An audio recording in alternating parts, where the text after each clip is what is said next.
რუსეთის საერთაშორისო კანონებს არღვევს, ამიტომ საერთაშორისო თანამეგობრობამ მოსკოვი უნდა დაარწმუნოს ცეცხლის შეწყვეტის შესახებ შეთანხმება შეასრულოს. განცხადება ამის შესახებ ჯონ მაკკეინმა გააკეთა.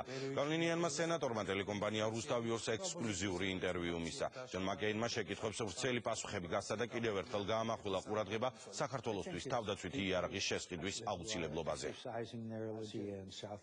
პოლიტიკური ურთიერთობა რუსეთთან არის ამ დრომდე უკიდურესად გართულებული. საერთაშორისო თანამეგობრობა ცდილობდა დაეყოლიებინა მოსკოვი შეესრულებინა ცეცხლის შეწყვეტის შეთანხმება, თუმცა ამ შეთანხმების მუხლების დიდი ნაწილი ისევ შეუსრულებელია და რუსეთს ოკუპირებული აქვს საქართველოს ტერიტორიის 1/5. რა უნდა გააკეთოს საერთაშორისო თანამეგობრობამ, რომ მონახოს გამოსავალი ამ საკმაოდ რთული სიტუაციიდან? ჩემი აზრით ეს არის საერთაშორისო კანონის დარღვევა. ძალიან იმედგაცრუებული ვარ ჩვენი ბევრი ევროპელი მეგობრით, რადგან აფხაზეთი და სამხრეთ ოსეთი არის საერთაშორისოდ აღიარებული საქართველოს სუვერენული ტერიტორიის შემადგენელი ნაწილი. იმედი გვაქვს პრეზიდენტი სარკოზი, რომელიც ცეცხლის შეწყვეტასთან დაკავშირებით მოლაპარაკებებს აწარმოებდა, უფრო აქტიური გახდება და დაარწმუნებს რუსეთს შეასრულოს ცეცხლის შეწყვეტის შესახებ შეთანხმება. მაგრამ ჩვენ შეერთებულმა შტატებმა გავლენა უნდა მოვახდინოთ რუსეთზე ისეთ საკითხებთან დაკავშირებით, როგორიცაა სტრატეგიული შეიარაღების შემცირების შესახებ ხელშეკრულება, რუსეთის მსოფლიო სავაჭრო ორგანიზაციაში გაწევრიანება და სხვა, იმისთვის რომ რუსეთს საერთაშორისო მოქმედების ყველა ნორმა შეასრულებინა. დღემდე მხოლოდ 4 ქვეყანამ რუსეთის ფედერაციამ, ნაურუმ, ვენესუელამ და ნიკარაგუამ აღიარეს საქართველოს რეგიონების აფხაზეთის და სამხრეთ ოსეთის დამოუკიდებლობა. რა უნდა გაკეთდეს იმისთვის, რომ გაგრძელდეს არაღიარების პროცესი? არ მეგულება კიდევ სხვა რომელიმე ქვეყანა მსოფლიოში, რომელიც ამ ორი ერთეულის დამოუკიდებლობას აღიარებს. ეს არის საერთაშორისო სტანდარტების უხეში დარღვევა.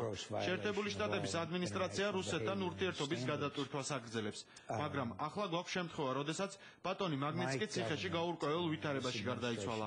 ხადარკოვსკი, რომელსაც დამატებითი სასჯელი შეუფარდეს. ჩვენ ვხედავთ კანონის უზენაესობის დარღვევას რუსეთში.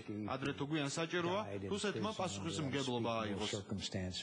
თქვენ არაერთხელ აღნიშნეთ, რომ აუცილებელია საქართველოს შეერთებული შტატებისგან მიიღოს თავდაცვითი იარაღი. თუ შეიძლება აგვიხსენოთ, რატომ არის აუცილებელი საქართველოსა და რეგიონის სტაბილურობისთვის, რომ ქვეყანას ჰქონდეს ასეთი იარაღის მიღების საშუალება შეერთებული შტატებიდან და ნატოს წევრი სხვა სახელმწიფოებიდან? ყველა სუვერენულ ქვეყანას აქვს ამის უფლება. მე ვაპირებ აქტიურად ვიბრძოლო იმისთვის, რომ საქართველოს თავდაცვითი იარაღის შეძენის უფლება ჰქონდეს. ასე საქართველოს საკუთარი თავის დაცვა შეძლებს, რადგან რუსეთი აფხაზეთსა და სამხრეთ ოსეთში აგრძელებს საკუთარი პოზიციების კონსოლიდაციას, არიგებს რუსულ პასპორტებს და კიდევ ერთხელ არღვევს საერთაშორისო ნორმებს. ნატოს ბუქარესტის სამიტზე საქართველოს არ მიიღია წევრობის სამოქმედო გეგმა, თუმცა ალიანსის წევრმა სახელმწიფოებმა დადეს პირობა, რომ საქართველო ერთხელ იქნება ნატოს წევრი. რამდენად ძლიერია ეს პირობა დღეს და რა შეგიძლიათ თქვათ გავრცელებულ მოსაზრებაზე იმასთან დაკავშირებით, რომ რუსეთს აქვს ვეტოს უფლება ნატოს გადაწყვეტილებებზე? როგორც იცით, ნატო 28 სახელმწიფოსგან შედგება. სხვადასხვა ქვეყნებს შორის კი სხვადასხვა მოსაზრებები არსებობს.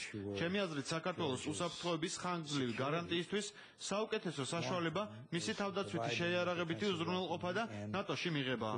ჯერჯერობით შეერთებული შტატების ამჟამინდელ ადმინისტრაციას ამ მიზნის მისაღწევად მნიშვნელოვანი ძალისხმევა არ გამოუჩენია.